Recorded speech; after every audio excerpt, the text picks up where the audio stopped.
Começa agora, Inédita Pamonha. Por instantes felizes, virginais e irrepetíveis.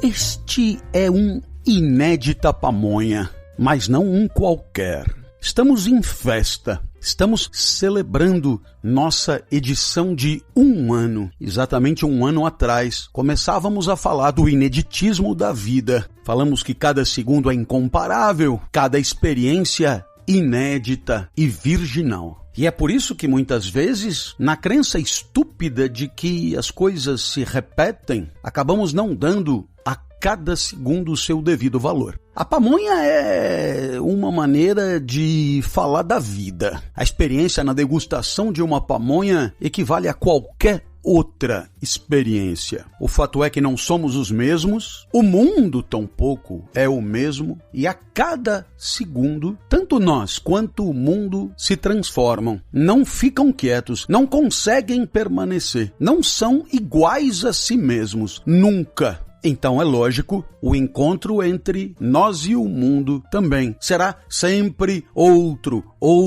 renovado. Pois muito bem, isso era 1 ano atrás. E agora, 1 ano depois, eu lhes garanto, não imaginava tanta longevidade. É claro que para ser fiel à temática, sabemos cada experiência é única e o que sobra do ano passado é só mesmo a palavra. 2 aqui, inédita e pamonha. Mas até mesmo o seu sentido, o significado que tem na mente de cada um de vocês e na minha própria, já é outro.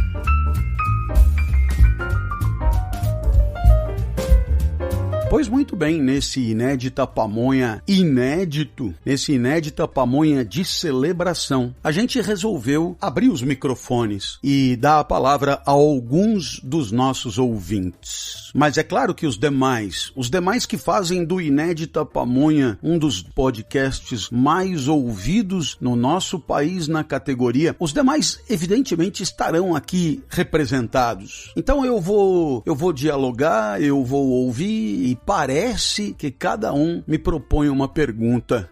O primeiro dos nossos ouvintes é advogado, querido amigo Augusto Dalpozzo, e ele então tem a palavra. Meu nome é Augusto Dalpozzo, sou advogado e professor de Fundamentos de Direito Público e Direito Administrativo da Pontifícia Universidade Católica de São Paulo. Posso dizer, sem medo de errar, que se operou uma verdadeira transformação na minha vida. Sempre gostei de filosofia, mas jamais consegui alcançar, antes de ouvir o professor Clóvis, a importância nuclear que ela ostenta em nossas vidas. É pura arte consubstanciada em doses semanais de conhecimento, formalizadas a cada episódio do Inédita Pamonha. Obrigado, professor Clóvis, por existir e por nos ensejar momentos tão maravilhosos. E como não podia ser diferente, fica uma questão a ser revelada pelo nosso querido mestre. Professor Clóvis, queria lhe perguntar sobre a liberdade e democracia. Os gregos, desde há muito tempo, vinculavam a ideia de liberdade à democracia, dentro da chamada polis. Hobbes propõe que a liberdade nada mais é do que a ausência de todos os impedimentos. Nesse sentido, professor, quais as fronteiras entre liberdade e democracia? Como conciliá-las? Querido Augusto, muito obrigado pela sua pergunta. É preciso lembrar que aquilo que os gregos entendiam por democracia, cracia, poder, demos, povo, é claro que tem a ver com o que nós entendemos por democracia, mas o mero fato de dizer que tem a ver não significa identidade, não significa igualdade, muito longe disso. Para você ter uma ideia, entre os cidadãos, e é claro que os cidadãos já era pouca gente, né? Porque excluíam-se estrangeiros, mulheres, crianças, anciãos, etc. Entre os cidadãos atenienses, para que houvesse o exercício do poder com igualdade de chances para todos, o governante era escolhido por sorteio. Perceba que essa coisa de você escolher numa eleição aquele que você acha melhor e mais, digamos, capacitado para te representar, na época era chamado de governo dos melhores ou dos mais capacitados, portanto, aristocracia. A democracia em Atenas nada tinha que ver com eleição. E por isso o sorteio era, digamos, o procedimento usado para a definição provisória do governante, aquele que organizaria os debates na Ágora. Eu acho que isso é muito indicativo, né, do quanto, evidentemente, o sorteio resulta menos de uma vontade de exercício do poder e mais de uma operação da fortuna, da sorte ou do acaso, ok?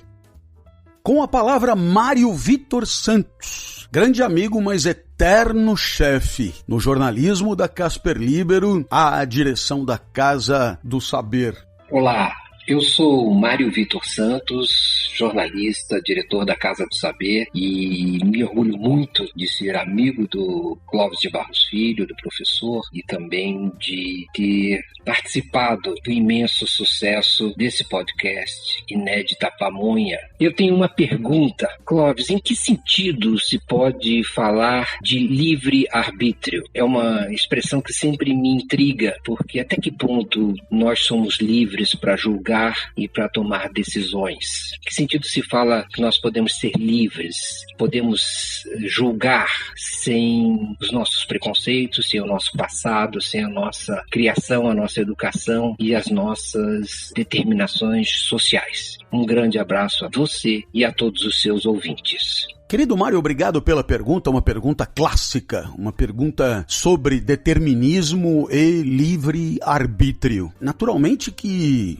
a história do pensamento se divide e tenho certeza você não espera de mim dizer aqui quem tem razão e condenar metade dos principais pensadores da história a uma espécie de ilusão ou ignorância ou inconsistência. Seria absurdo da minha parte. Eu apenas digo que para alguns tudo é inexorável e aquilo que parece não ser inexorável é por conta da nossa ignorância das suas causas, ao passo que para outros não é? Apesar de admitirem os nexos de causalidade, também admitem, além das categorias do necessário e do impossível, admitem, logicamente, a categoria do possível. E, entre esses, haverá idealistas que preconizam a existência de uma alma imaterial e, portanto, imune à lógica das causalidades, mas também materialistas, atomistas, que, pela ideia de Klineman, propõem que alguns átomos, ao invés de cair retinhos em direção ao chão, caem em diagonal e aí semeiam uma confusão tal, abrindo brecha na matéria para o possível e, portanto, para o contingente e, portanto, para a liberdade. Eu fico com Kant. Não sei muito bem como demonstrar.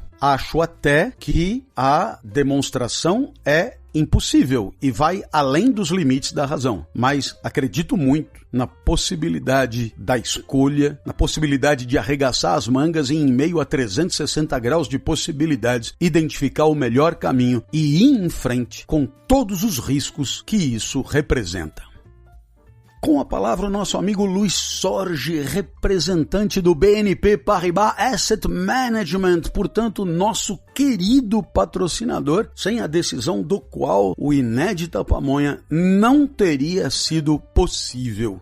Pouco mais de um ano atrás, o professor Clóvis de Barros Filho veio com uma ideia que nos ajudassem a passar esse período complexo de nossas vidas. E a partir daí passou a produzir a série Inédita Pamonha. E evidentemente, com a sua maneira simples de explicar o dia a dia e traçar um paralelo entre tudo que os grandes pensadores e filósofos pensaram em relação à sociedade e que ainda é muito atual, a gente não teve dúvida de apoiar. Então, através da BNP Paribas Asset Management, fizemos o nosso apoio. Ficamos muito felizes desse trabalho completar um ano agora com uma audiência muito grande. Eu queria aproveitar esse momento, então, para agradecer o professor Clóvis de Barros Filho por todos esses momentos de sabedoria que ele nos trouxe, mas também para fazer uma pergunta. Professor, como é que você acha que a gente pode fazer com que a sociedade se proteja mais ainda nesse momento crítico da pandemia? Ou seja, pensar que ao se preservar e não se aglomerar,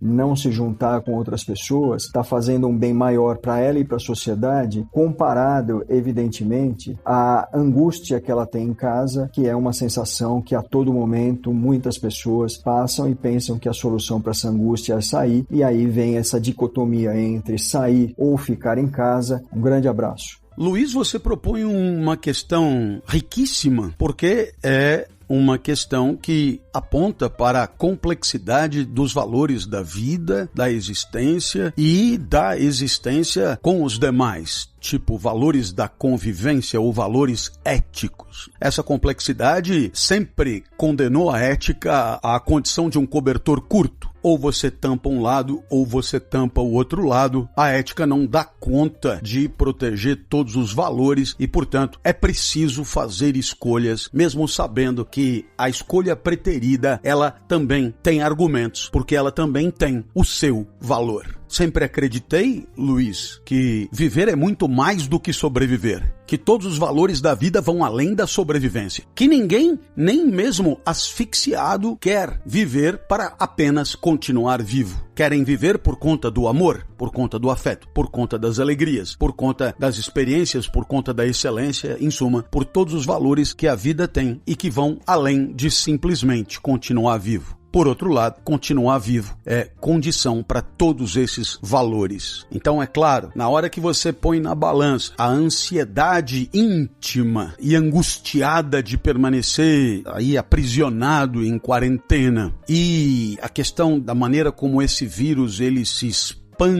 entre as pessoas, você, claro, tem que colocar na balança dois bens e dois valores dificilmente comparáveis, dificilmente pesáveis pela mesma balança. E é isso, claro, que nos coloca numa imensa sinuca de bico, porque é preciso dar um encaminhamento para o tema, e esse encaminhamento para o tema, dada a dificuldade lógica da comparação daquilo que se está pondo na balança, permite que argumentos apaixonados e muitas vezes atravessados pelo ódio acabem sendo enunciados com muita força. Muito obrigado pela pergunta, muito obrigado pela sua disposição em permitir que esse podcast continue existindo.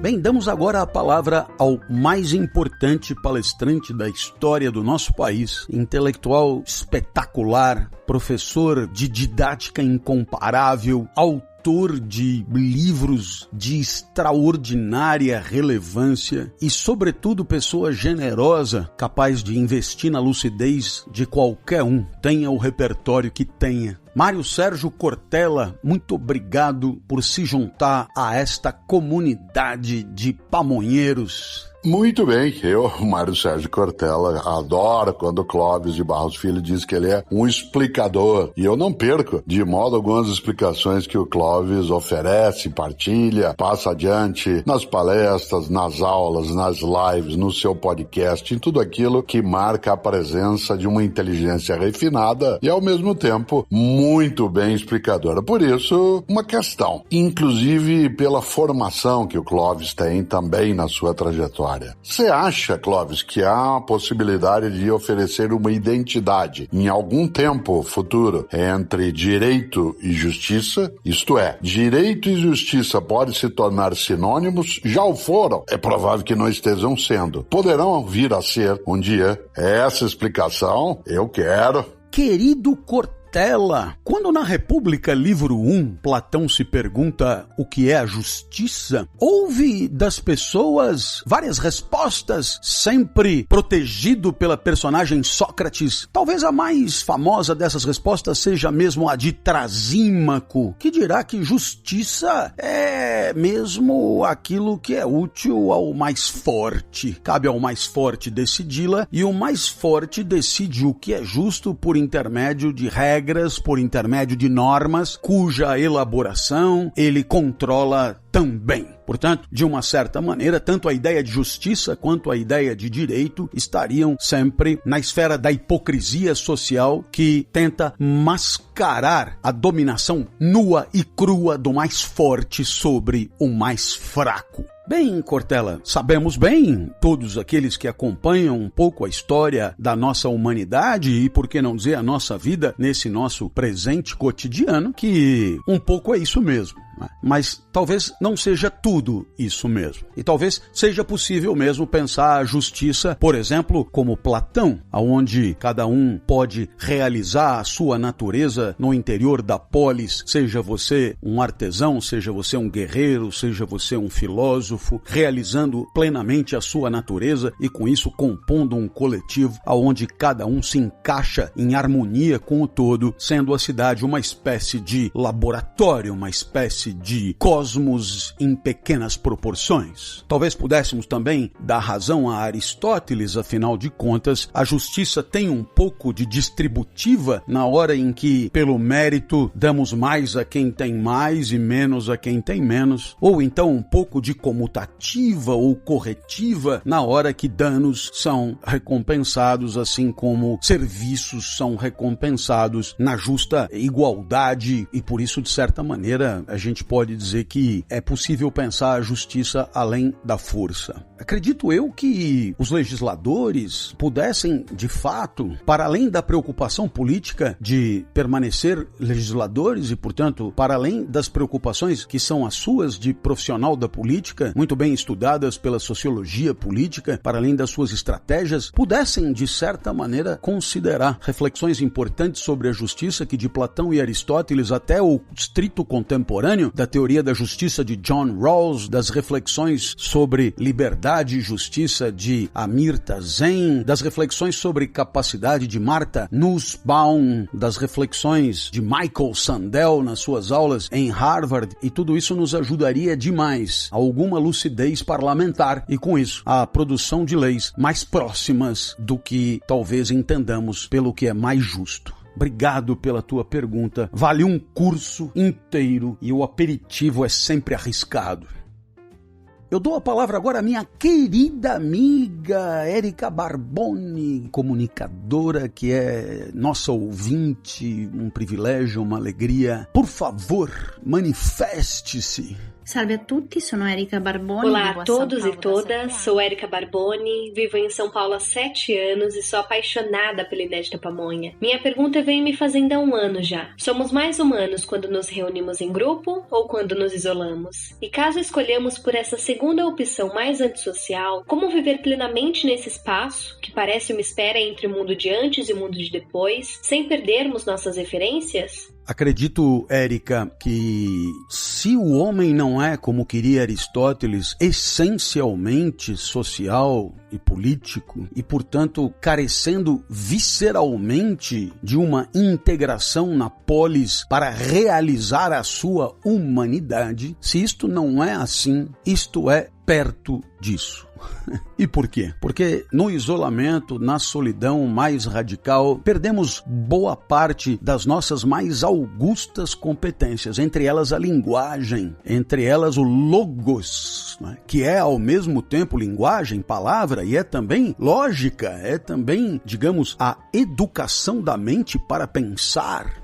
É na cidade que a humanidade se manifesta na sua plenitude, não é? Se na família conseguimos bem sobreviver, porque a família nos dá o elementar, o básico, é na cidade que subimos os mais altos degraus. Na cidade onde está a universidade, onde estão os cinemas, os teatros, enfim, onde está o intercâmbio possível com todo mundo. Não é? Naturalmente que essa cidade ela entrou dentro de casa pelos novos espaços públicos digitais, mas de qualquer maneira é na interação que a nossa humanidade ganha características que lhes parecem muito importantes.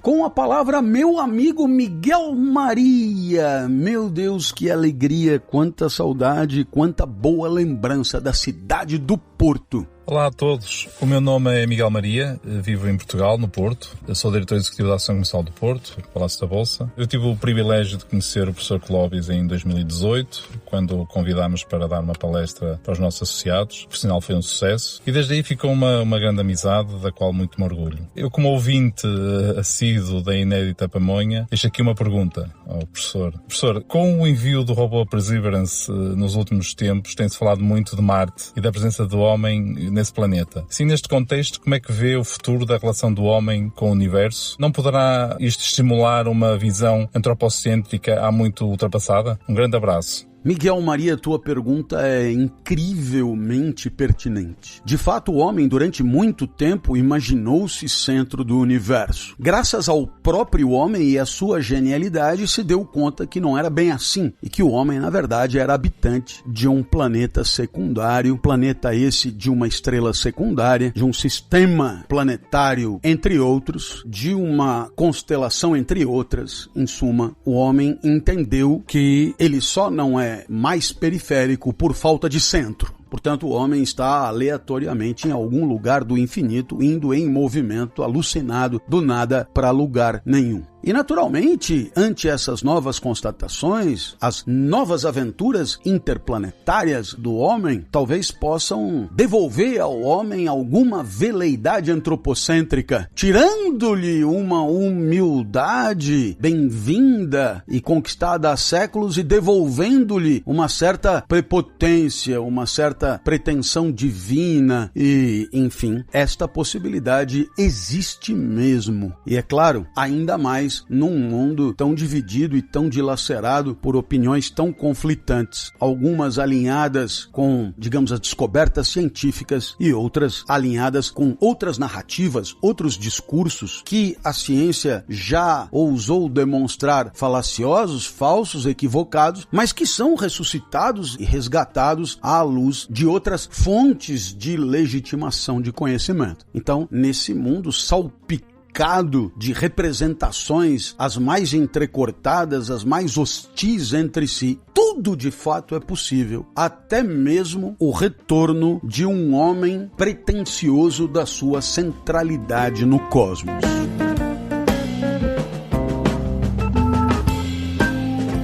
Com a palavra, meu amigo Daniel Castanho. Oi, aqui é o Daniel Castanho, presidente da Ânima Educação. Além de ser apaixonado por educação, também sou apaixonado por filosofia e o Clóvis é um dos responsáveis por isso. Clóvis, ano passado a gente fez um projeto incrível juntos, né, que continua até agora. Nossos encontros em algumas quartas-feiras, que a gente chamou de Wines Day filosófico, porque era filosofia junto com vinho, onde você debateu e a gente discutiu sobre diversos livros e filmes e você, de alguma maneira, trazia sempre uma reflexão que nos ajudou muito nesse momento de pandemia, ajudou muito a gente compreender um pouco e crescer e amadurecer a respeito do momento que a gente está vivendo. E um desses momentos, Clóvis, que acho que foi, na minha opinião, um dos mais mágicos, mais incríveis, foi quando você falou sobre humildade. E foi incrível. Então eu pergunto para você, Clóvis, que eu acho que é algo maravilhoso para dividir com todo mundo, o que é humildade? Um abraço, um beijo e parabéns. Querido Daniel, a humildade é um termo marcado pela ética de Aristóteles. A humildade tem a ver com o que entendemos de nós mesmos. A humildade tem a ver com o conhecimento que temos das nossas próprias capacidades e da avaliação, atribuição de valor que fazemos às nossas capacidades. E na ética aristotélica, você se lembra, a virtude está mesmo no meio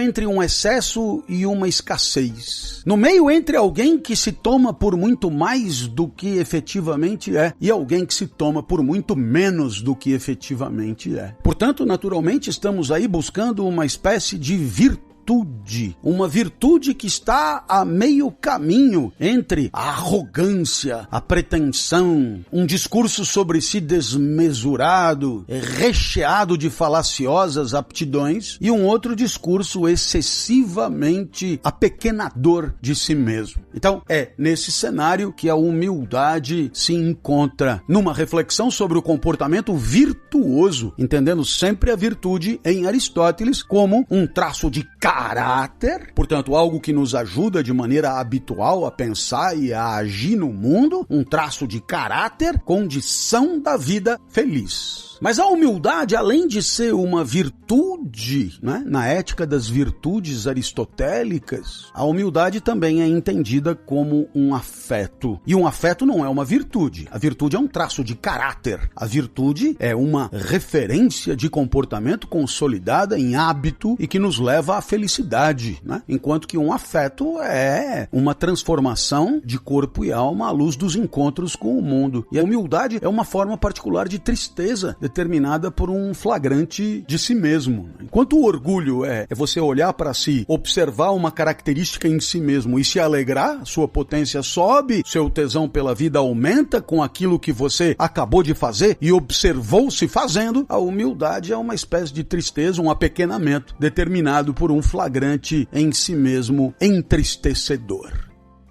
Com a palavra, minha amiga Fátima Gavioli, secretária de Educação do Estado de Goiás. Professor Clóvis, aqui quem fala é a professora Fátima Gavioli. Eu sou professora de carreira, já acompanho o senhor há algum tempo na minha vida profissional. E hoje eu quero agradecer ao senhor pela parceria que o senhor tem com a Secretaria de Educação de Goiás. Que Deus lhe dê vida longa para continuar esse trabalho aí pelo país. Professor Clóvis, a minha pergunta para o senhor é: a pandemia vai deixar alguma coisa boa? Vamos viver um tempo em que o homem vai se tornar mais caridoso, mais preocupado com o ser humano, mais zeloso? Tem alguma coisa que vai ficar de bom depois dessa pandemia ou não? A pergunta é linda. Secretária, a pandemia é o mundo, a pandemia é a realidade, a vida é vivida na realidade e nesse inexorável da realidade resta-nos aprender a viver. E aprender a viver é aprender a viver no mundo e o mundo com tudo que o mundo tem. E o mundo tem isso. O mundo é sempre inédito, mas alguns inéditos parecem mais inéditos do que outros. E esfregam na nossa cara toda a nossa fragilidade, toda a nossa incompetência. O que há de bom em qualquer experiência, Fátima, é exatamente isso. Entendermos que sempre haverá demais da conta a aprender, sobretudo ante um mundo tão imprevisível e tão assim astuciosamente capaz, né, de produzir encontros devastadores, né? Tão criativo para devastar. Então eu acho que a história é essa, quer dizer, é uma espécie de respeito pelo mundo, respeito pela realidade, sem entendê-lo nem por mais, nem por menos, mas por ser o lugar onde a vida existe, onde o lugar onde a vida inexoravelmente estará. E se a vida tiver alguma chance de ser boa, será plena através da plena consciência das suas condições materiais.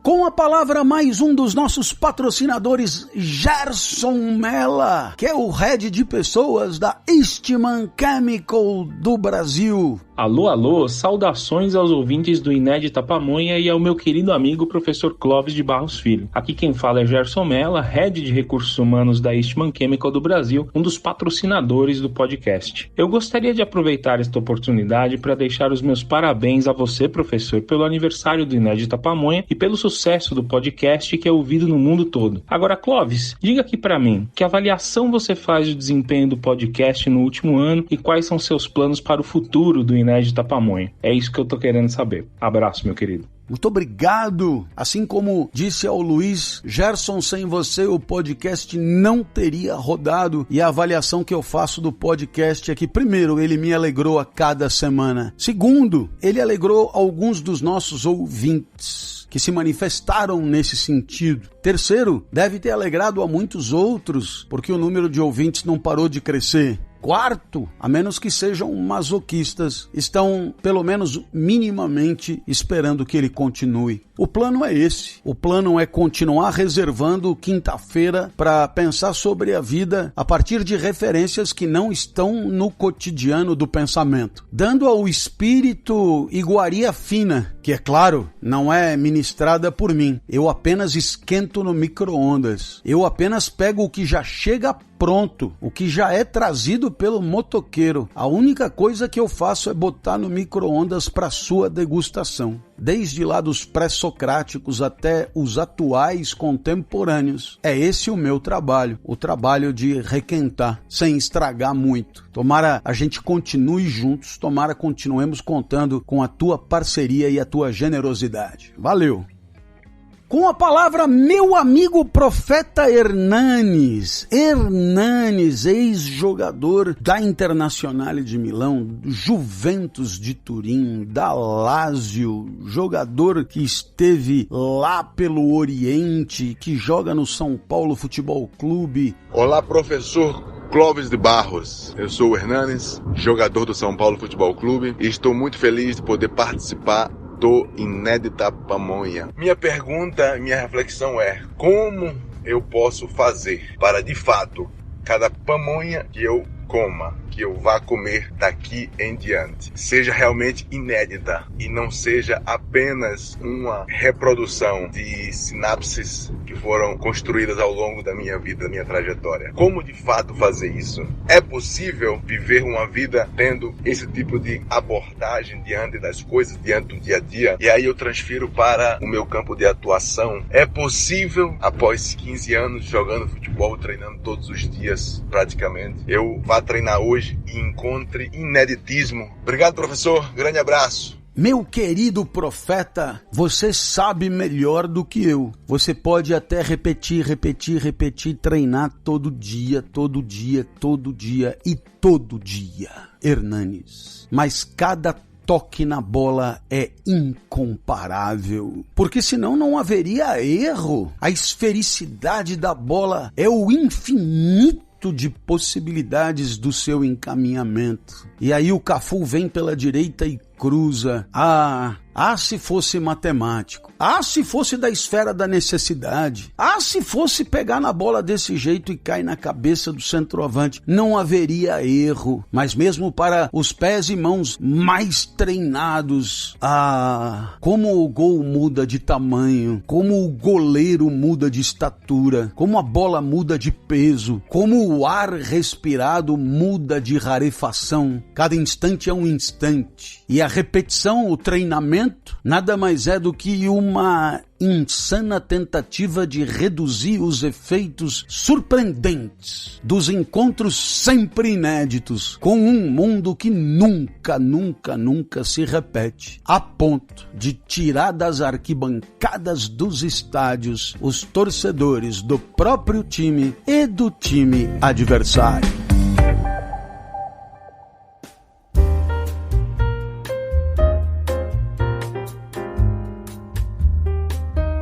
Eu agora passo a palavra à grande causídica, advogada incrível, defensora de causas as mais nobres, entre elas todas do nosso Espaço Ética, patrocinador maior do Inédita Pamonha. Querido Clóvis, há um ano fomos surpreendidos pela pandemia da Covid-19, mas como alento também pelo nascimento do podcast Inédita Pamonha, que vem semanalmente trazendo reflexões sobre a vida. Parabéns por este primeiro ano, tem sido incrível, a expectativa era alta e você continua nos surpreendendo a cada semana. Bom, você sempre fala das diferentes concepções de desejo. Diz que para os antigos o desejo é a falta, a carência, para Spinoza desejo é a potência vital, a energia que nos põe de pé, e que para Rousseau o desejo é a condição da felicidade, que somos felizes exatamente porque desejamos. Você só é feliz enquanto o desejo não é satisfeito. Aquela máxima, não exclusiva da sua avó, de que o melhor da festa é esperar por ela. Pergunto, e para você, Clóvis, o que é desejo? Poderíamos dizer que o desejo de Rousseau é típico de pessoas otimistas, ambiciosas, ou exatamente o contrário, de pessoas eternamente insatisfeitas e que desconhecem o significado de gratidão? Nádia Bucalon, sua amiga, advogada, ouvinte e leitora.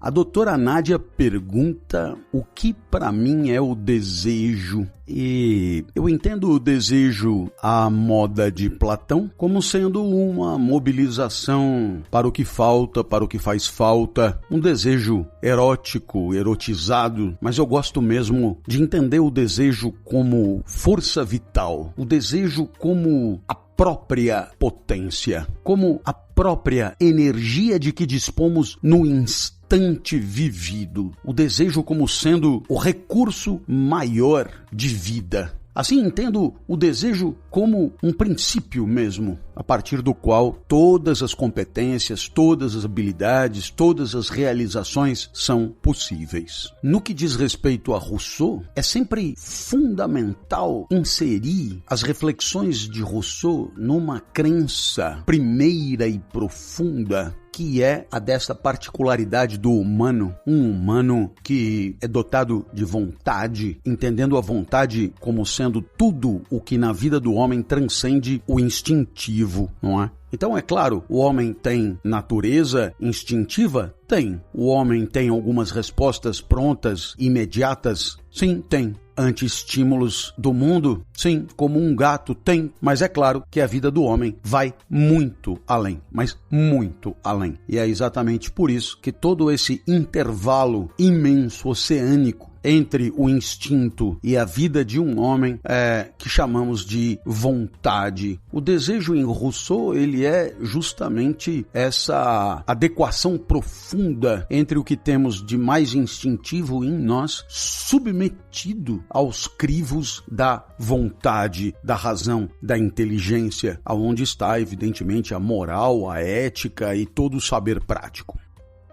Passamos agora a bola a Adriano Rocha Lima, secretário de governo do estado de Goiás, amigo nosso desde os tempos da Web Radar, empresa criada por ele para atender o público carioca. Meu nome é Adriano da Rocha Lima, sou um assíduo ouvinte do Inédita Pamonha. Eu atuo aqui como secretário de Estado da Secretaria-Geral de Governo do Estado de Goiás e minha formação na área de engenharia elétrica. Mas depois que eu conheci as aulas pela internet do professor Clóvis de Barros Filho, eu passei a estudar filosofia, me interessar por filosofia, fiz mestrado em filosofia na Universidade Federal do Rio de Janeiro. E trago aqui uma questão. Às vezes nós vemos algumas pessoas baseadas aí no entendimento ou no senso comum dizendo o seguinte: olha, eu vou largar tudo e sair por aí mundo afora, vou dar a volta ao mundo, como se isso fosse a expressão da liberdade dela. Será que há liberdade mesmo? E aí, isso novamente traz um outro tema que é discutido há séculos, que é a questão do livre-arbítrio. Será que somos realmente responsáveis por nossos atos? Será que temos essa liberdade de podermos agir conforme nossa razão, sem influência dos nossos desejos, nossas inclinações e instintos? Adriano pergunta até que ponto o mundo polifônico em que estamos não tenta nos convencer de que a liberdade é a plena satisfação dos nossos desejos. E por que faz isso? Por acreditar que os objetos do nosso desejo sejam mesmo controláveis pela sociedade do consumo. É exatamente isso, meu amigo. A submissão aos desejos acaba sendo a submissão a uma lógica que nos escapa, portanto, uma forma particular a mais de escravidão. E é por isso que acabamos tendo que concordar com Kant, porque, no final das contas, o que direi tem pouco glamour, mas é mais perto de uma resposta coerente. A gente só tem mesmo certeza de alguma liberdade quando faz o que não deseja, quando faz o que não quer, porque age regido pela razão que controla em detrimento de um desejo que não controla. Com a palavra, meu parceiro de tantas jornadas, Júlio César Pompeu, ex-secretário de Direitos Humanos do Estado do Espírito Santo, um filósofo de mão cheia, conhecedor de Maquiavel como poucos. Oi, eu sou Júlio Pompeu e há 20 anos que eu tenho em Clóvis um professor por tudo aquilo que ele me ensinou e ensina, um colega de trabalho por tudo aquilo que nós produzimos juntos, um amigo por todas as alegrias e tristezas que nós compartilhamos, um irmão, daquele que te acalenta a saber que existe, do jeito que existe e que está sempre ali. Um dos episódios de Inédita Pamonha, desse ano tão difícil que foi 2020, falava dos escravos do aplauso, de como nós, de certa maneira, nos perdemos de nós mesmos em busca da aprovação dos outros, em busca de um like, de um joinha, nesse grande vazio das redes. Então, fica a pergunta: onde está o nós mesmos? No que nós sentimos, no que nós pensamos, no instante em que vivemos ou na história que nós temos? Um abraço. Pois é, o nós mesmos talvez esteja em alguma soberania, em alguma resistência e, portanto, na certeza de que podemos agir, podemos decidir, podemos deliberar, mesmo antecipando a vaia, mesmo antecipando a condenação. o nós mesmos talvez esteja na coragem do enfrentamento. Os gregos já propunham exercícios para que emocionalmente pudéssemos ter essa condição, a condição de não nos curvar sempre ante o olhar do outro. Com a bola, Paulo Henrique Pereira, querido amigo de Extrema, querido defensor da Serra da Mantiqueira. Eita, Paulo Henrique. Olá, Clóvis. Meu nome é Paulo Henrique Pereira, sou gestor ambiental do município de Extrema, Minas Gerais, coordeno o projeto Conservador das Águas e o Conservador da Mantiqueira. Como um bom mineiro, adoro pamonha e acompanhei todas as edições do podcast. Gostaria de perguntar como os grandes pensadores trataram ao longo do tempo o tema intuição? Rapaz, a intuição é a fronteira da cognição consciente com o inconsciente. A intuição é um limiar tênue daquilo que é abocanhado pela nossa lucidez, digamos assim, pela nossa consciência e daquilo que nos escapa. A intuição tem um pé no mundo percebido e um outro pé no outro mundo. Esse outro mundo que de vez em quando aparece para nós de maneira codificada, de maneira alegórica, de maneira cifrada. A intuição não é pura consciência, a intuição não é pura inconsciência, a intuição é uma fronteira, a intuição é híbrida, a intuição é maravilhosa e deveríamos dar mais bola para ela.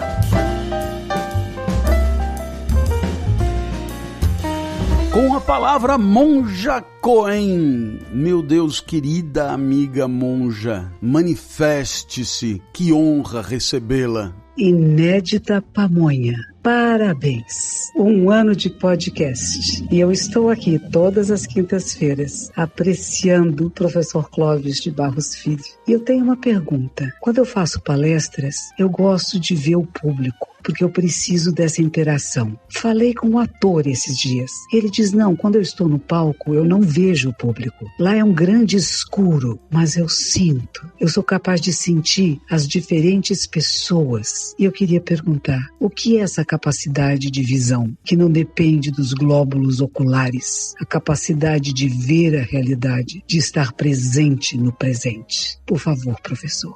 Monja, isso de ver sem enxergar eu tenho aprendido nesses últimos 5 anos da minha vida e me dou conta do quanto a vida do vidente é potencialmente empobrecedora de certos tipos de experiência. Afinal de contas, a visão ela é tão atrativa, tão sedutora, tão preenchedora das nossas pretensões sensoriais, da nossa compreensão do mundo, que ela acaba tomando o lugar das irmãs, tomando o lugar do tato, do paladar, do olfato e quem sabe até de uma presença mais completa, como você diz. E é por isso que eu não tenho dúvidas, estar sempre presente onde estamos. Essa presença que pressupõe essa consciência de estar naquele mundo vivido de carne e osso, essa consciência, ela vai muito além de ver o que estamos vendo. Talvez o mundo que vemos seja um poderoso fator de distração da nossa presença nele. Mas isso é conversa para muito café e, claro, no seu caso, para muito chá. Beijo grande, que honra.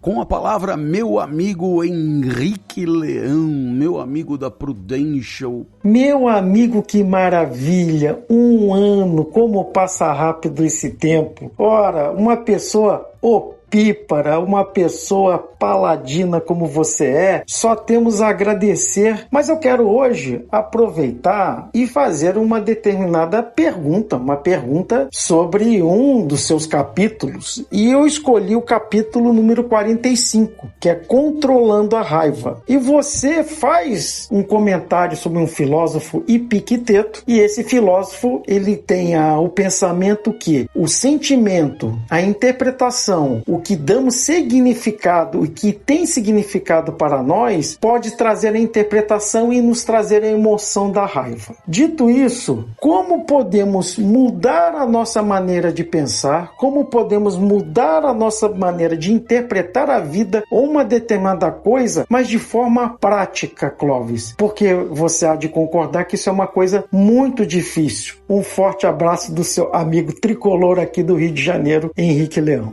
De vez em quando dá a impressão que Aristóteles tem razão. E isso não é pretensão minha, é que quando eu não dou razão a ele é porque eu nem consigo entendê-lo direito. Não é uma questão de submeter Aristóteles ao meu crivo, é o contrário, é não ter inteligência para alcançá-lo. Mas aqui, não. Aristóteles assegura que as virtudes estão no meio caminho entre dois excessos. E é claro que a raiva é um excesso. É claro que a raiva não é uma virtude porque não é uma excelência. E por quê? Porque atrapalha a vida. Porque nos cega, dizem alguns. Porque, é claro, no senso comum, a cegueira é sempre negativa. Pois muito bem, eu te diria, Henrique, que talvez o descontrole pela raiva seja de fato um excesso, mas também eu te diria que perder totalmente a capacidade de indignação diante de tanta injustiça é pecar pela falta. E por isso aqui Aristóteles, ele é muito, mas muito pertinente. A virtude está no meio do caminho entre a raiva de mais e a raiva de menos. E Jesus expulsou os vendilhões do templo, deixando claro que este outro grande sábio Deus para muitos de nós também nunca viu na falta absoluta de raiva e indignação nenhuma excelência, nenhuma perfeição.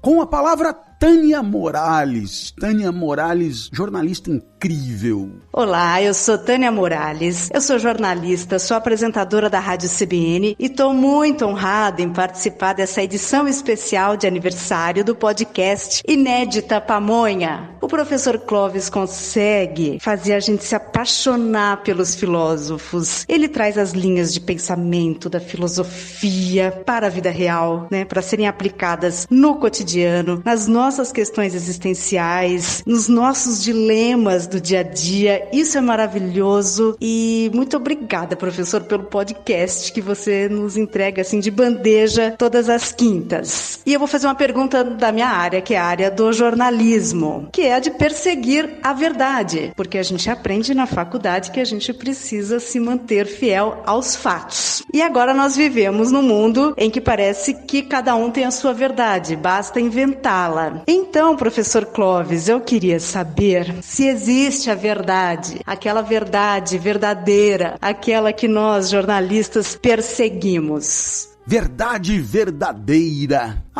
Se a verdade é um ponto de vista, depende de um ponto de vista, aí cada um terá a sua. Mas na hora que muitos pontos de vista se reúnem, haverá o que há de comum entre pontos de vista, e aí você transcende a individualidade do ponto de vista, dando voz àquilo que todos viram. Isso assegura uma verdade sobre o mundo observado? Não assegura. A intersecção entre vários pontos de vista não assegura verdade sobre o mundo observado. Mas é o que temos para hoje. É claro que haverá aquelas verdades que independem da observação empírica do mundo. Estas estão ao alcance da razão, que todos nós compartilhamos. E aí, evidentemente, um teorema matemático, um cálculo algébrico, são exemplos mais confiáveis dessa verdade que você procura. Mas como o jornalismo não cuida daquilo que independe da observação empírica, é claro que a multiplicação de fontes, a multiplicação de pontos de vista tende a aproximar a narrativa, o relato, o discurso da realidade que tem por objeto.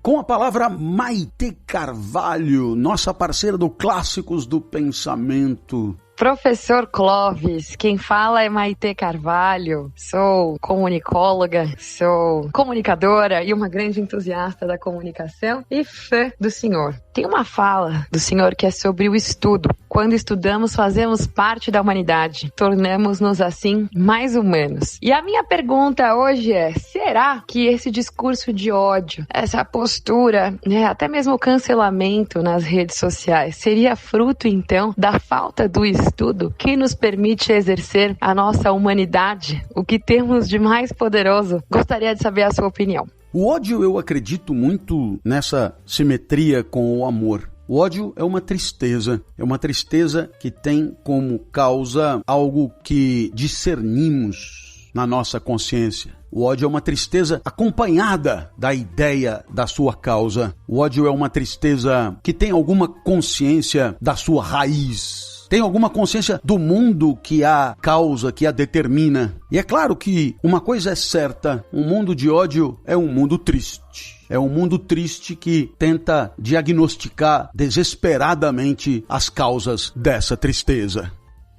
Com a palavra Marcial Conte Júnior, Marcial da Citadel, amigo editor, homem tenaz, resiliente, quanta admiração por essa tenacidade, esse deslumbramento com a vida. Com a palavra, o nosso editor. Queridos amigos e amigas, aqui quem vos fala é Marcial Conte, eu sou o editor do Grupo Citadel Editorial, aluno do professor Clóvis, editor do professor Clóvis e amigo do professor Clóvis. Sabemos que em Roma, na época de Marco Aurélio, um dos grandes imperadores romanos e um dos maiores estoicos de todos os tempos, existiu uma pandemia chamada a peste antonina, ou peste dos antoninos. Essa peste, essa pandemia durou em torno de 15 anos na época de Roma, foi de 165 até 180, até o ano 180. A minha pergunta é, o que Marco Aurélio faria hoje com a nossa pandemia diferente do que os nossos governantes vêm fazendo? Como seria a postura de Marco Aurélio perante essa pandemia hoje, considerando ele como um dos grandes estoicos de todos os tempos? Professor, tenha minha total admiração, minha amizade, o respeito de todo o Grupo Citadel e, mais do que nunca, o meu amor pelo que você faz e o meu orgulho da tua pessoa. Ah, claro, governantes e governantes pelo mundo e cada um adotou a sua estratégia, não é, Marcial? Tenho a impressão que Marco Aurélio usaria de toda a sua sabedoria. Tenho a impressão que Marco Aurélio teria sobre a vida um olhar diferenciado e, portanto, um olhar que o aproximasse, quem sabe, do que foi feito na Nova Zelândia, quem sabe daquilo que foi feito na Finlândia, quem sabe do que propõe o ministro Speranza da Saúde na Itália. Humanidade com sabedoria. Talvez pudesse mesmo servir de inspiração para outros governantes, menos compassivos, menos solidários na tristeza e menos generosos.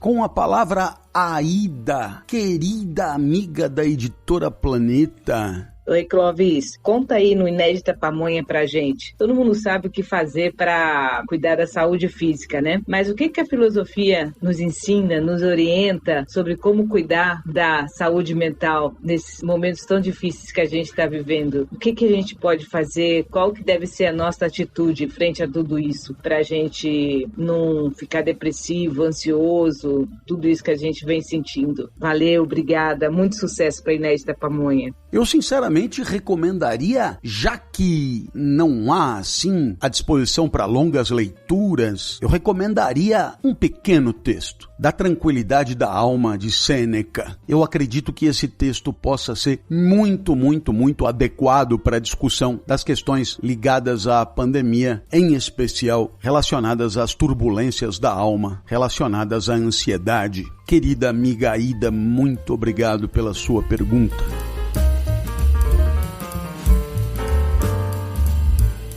Com a palavra meu amigo João Manzarra, para o público brasileiro, João Manzarra é o Thiago Leifert de Portugal. Fala aí, João. Alô, daqui fala João Manzarra. A maioria das pessoas em Portugal conhece-me mais por ser apresentador de TV e bastante menos por, nos dias que correm, ser estudante de filosofia. E o professor Clóvis é um dos principais, se não o principal culpado por esta nova proposta de sabedoria na minha vida. Meu querido amigo Clóvis, da diversidade das propostas, de obras e de autores que expõe e que fala, é evidente que há algumas com as quais se identifica mais. No entanto, já ouvi partilhar a dificuldade em trazer para a sua própria vida muitas dessas formas de estar, reflexões, apesar de eu sentir que tem muito essa vontade. E eu penso, se nem o professor consegue, como é que eu vou fazer? A minha pergunta é esta mesmo. Que limitador é este que o ser humano tem que faz com que seja tão difícil praticar aquilo em que pensamos, queremos ou acreditamos. Um enorme abraço, meu querido amigo, e parabéns. Querido João, eu penso que o uso que fazemos da filosofia na nossa vida pode ser muito amplo. Haverá quem estude os filósofos para conhecê-los por uma questão de erudição. Uma questão, como se diria no senso comum, uma questão de cultura mesmo, cultura geral. Saber o que disse Platão, saber o que disse Aristóteles, saber alguma coisa de Kant. E isso, claro, pode ter um uso social distintivo, nobre. Mas é possível ir além, e é possível fazer da filosofia um uso mais existencial mesmo. E aí, é claro, mais do que simplesmente saber o que disseram uns e outros, é preciso para cada afirmação um trabalho de costura com a própria vida, os próprios dilemas, as próprias angústias, as próprias aventuras, os próprios sonhos. E eu devo admitir que, para mim, a filosofia só tem interesse nesse segundo caso. Eu tenho vida social restrita e poucas ocasiões para me exibir. E eu acredito que aqueles que me são mais caros, esses esperam de mim coisas muito diferentes do que uma simples exibição de memória, conhecimento de informações, saber quem disse o quê. Assim, os pensadores, eles dialogam comigo em função do que eu sinto, do que eu penso, do que eu espero poder usar para tomar decisões, e então alguns me interessam mais, outros menos. Portanto, eu diria que faço da filosofia um uso bem pessoal mesmo. Mas ele não é estritamente egoísta. Por quê? Porque eu tendo a compartilhar essa divagação que faço, essa costura entre o que dizem os pensadores e o que eu vou vivendo. Eu tendo a compartilhar as minhas experiências, por que não dizer à luz do que esses pensadores disseram? E aí, claro, cada vez mais a minha produção é uma produção narrativa de ocorrências, de acontecimentos, e aquilo que os pensadores poderiam comentar a respeito, segundo uma hipótese minha, não é? Então agora, depois da Felicidade é Inútil, depois de Sócrates, estamos lançando Moral da História, Despertar Inspirado, e cada vez mais as ideias filosóficas elas vão batendo bola, não é? Jogando ping-pong com a vida. Com a palavra Carlos Ferrari, um homem que exerce liderança e representa um imenso contingente no Brasil de deficientes visuais. Olá, eu sou o professor Carlos Ferrari do Veja Bem, o irmão mais novo aqui do Inédita Pamonha. Se você ainda não conhece, fica o convite, procura no seu agregador de podcast. Toda segunda-feira, eu e o professor Clóvis te apresentamos reflexões e conhecimentos para pensar a vida com outros olhos. Mas hoje eu tô aqui para cumprimentar e comemorar esse aniversário de um ano do Inédita Pamonha. Saudar os patrocinadores, colaboradores e, claro, nós ouvintes, que semanalmente temos o privilégio de se deparar com um inédito que nos surpreende, reflexões que estão ajudando muito a gente superar esse momento difícil de pandemia. Aliás, a minha pergunta é sobre isso. Qual o método de trabalho, professor? Como se dá a preparação para apresentar conhecimentos com tanta profundidade, reflexões tão ricas, numa perspectiva leve, inovadora, criativa? Como oferecer o inédito sem ser algo modorrento, chato e toda semana com a mesma alegria, leveza? Conta pra gente. Fica aqui o nosso obrigado e vida longa ao Inédita Pamonha. Super obrigado pela tua participação. É preciso realmente lembrar que com Carlos Ferrari fazemos o podcast Veja Bem, um olhar diferente sobre o mundo, como que se dá a preparação para o Inédita Pamonha. Ele é semanal e aí a gente vai vivendo, alguma coisa me chama atenção e quando alguma coisa me chama atenção eu anoto, aí eu faço uma espécie de pré-pauta e aquilo que eu tiver com mais vontade de comentar na hora é o que eu acabo explorando. É muito intuitivo mesmo e é muito feito a partir daquilo que mais vai me alegrar pensar a respeito. E acho que já estou merecendo isso, já estou na idade disso, afinal de contas foram 3 décadas na universidade discorrendo, pensando e pesquisando a respeito de assuntos que nem sempre eram os da minha preferência. Então agora, num podcast como esse, entre amigos, a gente fala sobre o que vai alegrar falar a respeito. Obrigado, querido, grande abraço e até o próximo Veja Bem.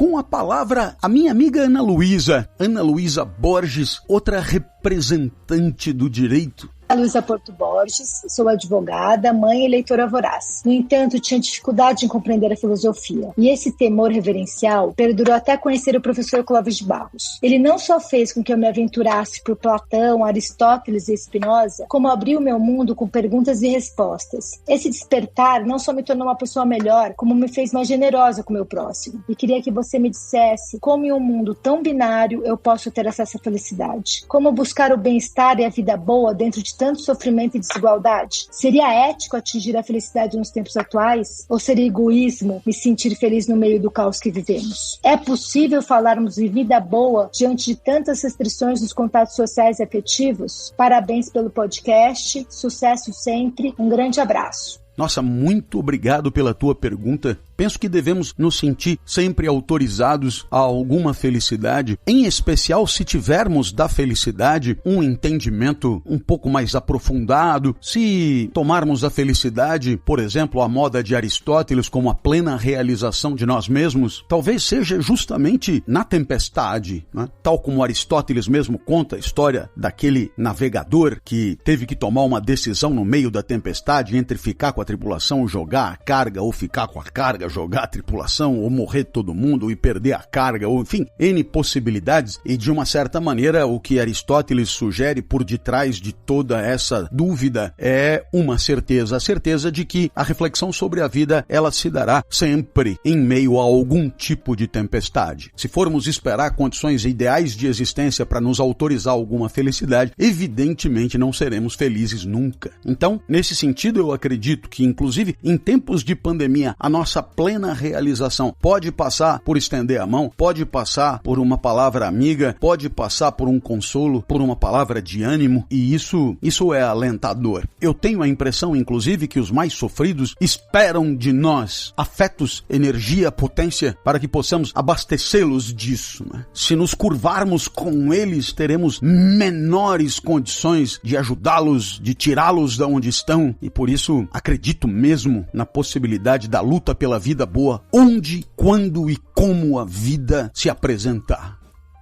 Com a palavra, Lídia Sampaio, representante africana de Angola, grande executiva da Sonangol. Olá, eu sou a Lídia Lopes Sampaio e falo a partir de Angola. Tivemos o enorme prazer de receber o professor Clóvis para dar-nos algumas palestras na Sonangol em 2020. As palestras ficaram na memória de todos os presentes e não tinha como não querer ouvir e aprender mais com o professor Clóvis. Professor Clóvis, por que se fala na moral de uma pessoa, mas falamos sobre ética numa organização ou de um grupo de profissionais? Obrigada. Nossa, a pergunta é incrível, porque de fato, se em outros tempos ética e moral foram sinônimos, hoje não são mais. E se você observar bem, Lídia, aí na Sonangol o que há é um código de ética e não de moral. Portanto, há uma ética da Sonangol. Haverá tantas éticas quantas forem as iniciativas de organização da convivência. Agora, a moral, ela é sempre individual, né? E como ela sendo individual, começando no eu no mundo, né? O eu em situação, o eu em estado deliberativo, né? Ele recorrerá a princípios que têm pretensões de transcender essa situação vivida, né? Uma espécie de universalidade que se deva buscar. Então, a moral acaba sendo uma só. A moral acaba sendo uma só justamente porque ela não é uma preferência, ela é a busca de um critério que possa ser aplicado por qualquer um, mas que também é aplicado por uns e por outros em situações muito concretas de vida. Então, se falamos da ética de jornalistas, ética de advogados, ética de médicos, ética de professores, mas provavelmente falemos da moral do médico X ou Y, do professor Z ou W e assim por diante. Muitas vezes a moral e a ética acabam se cruzando, muitas vezes uma é mais rigorosa do que a outra e vice-versa, mas hoje guardamos essa diferença consolidada em muitos autores. Com a palavra, Renato Ishikawa, Ishikawa. Renato Ishikawa é o presidente do Bunkyo. Eu estudei na Aliança Cultural Brasil-Japão, na São Joaquim, esquina com Galvão Bueno, mas anos a fio. É uma honra para mim que o presidente do Bunkyo participe do Inédita Pamonha. É uma honra para mim. Todos os brasileiros que no Japão acompanham o Inédita Pamonha. É um dos países onde há o maior número de ouvintes, né? É o Japão. Fico muito, muito, muito feliz. Eu sou Renato Ishikawa, presidente do Bunkyo, Sociedade Brasileira de Cultura Japonesa e de Assistência Social. Gostaria de felicitar o nosso amigo, grande admirador da cultura japonesa. Por isso, aproveito esta oportunidade para agradecer em público o vínculo que o senhor tem com a comunidade Nikkei do Brasil, ajudando a divulgar os seus valores nipo-brasileiros. Professor Clóvis Barros, o senhor que esteve algumas vezes no Japão, qual o prato japonês que o senhor mais aprecia? Nossa, seria uma injustiça, porque eu gosto realmente de tudo, mas um lamen é incrível, né? O lamen, o sukiyaki e o tonkatsu. Tonkatsu, que é uma espécie de milanesa de porco com molho tarê, são incríveis, né? Obrigado, querido Renato, muito obrigado a toda a comunidade Nikkei pelo prestígio, por me acompanhar, é uma alegria infinita.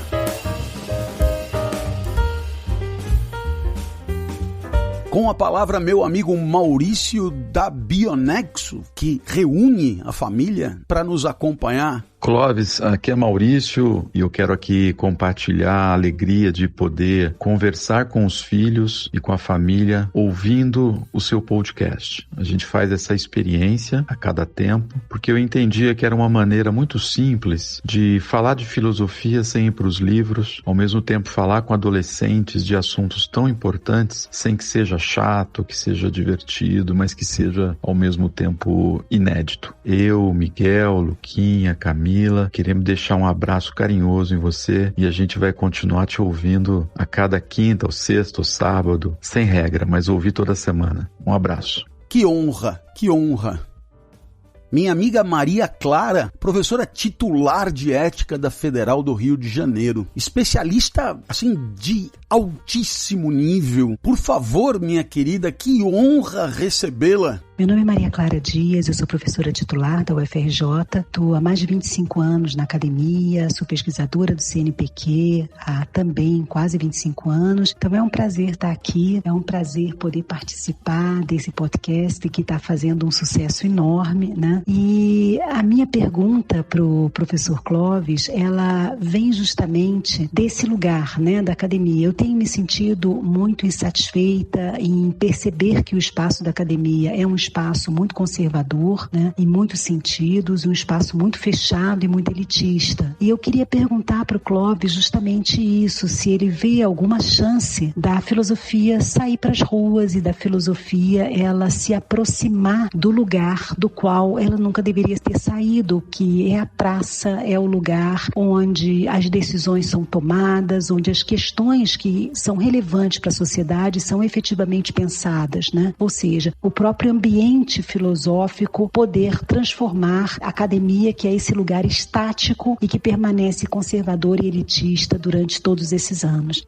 Em primeiro lugar, eu concordo completamente com esse encastelamento inócuo que muitas vezes a produção acadêmica como um todo e a filosófica em particular pode consagrar, né? Pode cristalizar. Mas você sabe também que algumas pessoas têm a iniciativa de tirar os conteúdos acadêmicos em geral e os filosóficos em particular da universidade e submetê-los à prova, ao debate, à conversa, ao espaço público, enfim, a outros lugares de fala e de interlocução. Eu queria aproveitar aqui para homenagear o nosso decano, Mário Sérgio Cortella, que participou dessa edição, mas também Leandro Carnal, Luiz Felipe Pondé, própria Monja Cohen, representando a filosofia oriental, e tantos outros que, em algum momento, sentiram essa necessidade de sair da universidade para apresentar para o mundo suas reflexões, suas considerações, com todos os riscos, muitas vezes, de represália e de retaliação que esse tipo de iniciativa acaba sugerindo. Então, muito obrigado por participar, por perguntar, por nos ouvir, e muito feliz que compartilhe conosco esse gosto por devolver a filosofia ali mesmo, né? Ali mesmo da rua, do espaço público, das calçadas por onde Sócrates passeava, assegurando a todos a sua mais completa ignorância sobre os temas que abordaria naquela conversa. Acho que é bem salutar essa iniciativa. Muito obrigado mesmo pela sua audiência. Com a palavra, meu querido amigo Samuel, presidente da amiga Unimed BH, onde tantas e tantas vezes eu estive. Caro amigo Clóvis de Barros, quem está falando aqui é Samuel Flan, eu estou diretor-presidente da Unimed Belo Horizonte. Bem, ao longo desses anos você esteve conosco, colocando inúmeras questões, inclusive durante a pandemia, né, em que a gente discutiu sobre o novo normal, o normal pós-pandemia. O meu questionamento agora é o seguinte: face o isolamento que estamos vivendo, como é que será a reconstrução do ambiente social, das amizades e dos relacionamentos pós-pandemia? Caro Clóvis, meu grande abraço para você e fique com saúde. Muito obrigado, senhor presidente. Eu creio mesmo que o pós-pandemia será, fazendo jus ao inédito Pamonha, será um híbrido da vida pandêmica, um resgate do que acontecia antes, a necessária construção de uma nova realidade e, portanto, haverá, nesse mundo que está por vir, um pouco de tudo. A composição desses elementos, a maior incidência da busca nostálgica pelo passado recentemente vivido, ou então a busca por alguma realidade absolutamente nova e ainda não experimentada, essa equação ela vai depender um pouco dos interesses dos poderosos. Porque, no final das contas, os poderosos acabarão sabendo como fazer triunfar o modus operandi que lhes seja mais conveniente. E é exatamente por isso, havendo 1 milhão de mundos possíveis a viver e a compartilhar, está sempre aberta a oportunidade para levantar a mão e manifestar o próprio ponto de vista. Não há por que aceitar um mundo como um espetáculo ali da cadeira do auditório, com uma trama que se impõe a todos para embasbacamento. Não, o mundo é uma construção. E não é uma construção de meia dúzia de protagonistas, diretores, cenógrafos. O mundo é uma ampla construção de todos aqueles que levantam a mão para dizer em alto e bom som como é que gostaria que as coisas acontecessem. Por isso eu, Samuel, espero que o novo mundo seja um mundo em relação ao qual tenhamos participação mais decisiva, que possamos ser menos espectadores e mais agentes, e que possamos fazer prevalecer nossos valores em detrimento daquilo que nos causa repugnância, nojo e descontentamento. Muito obrigado pela sua fantástica pergunta.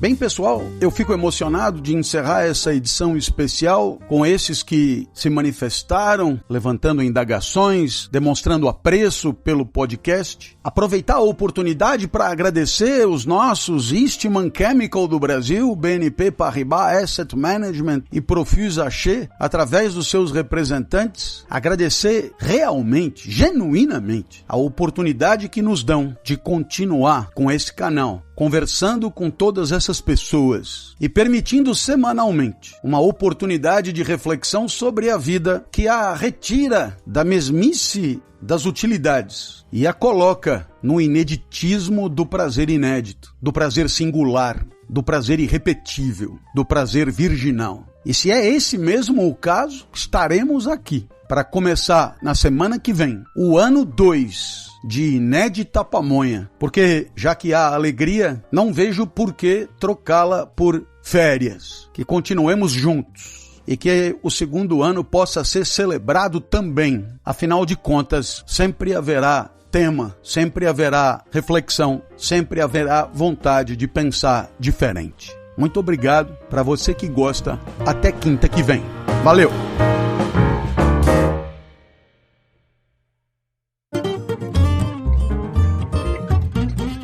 Você ouviu o Inédita Pamonha, por Clóvis de Barros Filho, trazido até você pela revista Inspire-se. Acesse www.revistainspirec.com.br e nos siga nas redes sociais. Este podcast foi editado por Radiofobia, podcast e multimídia.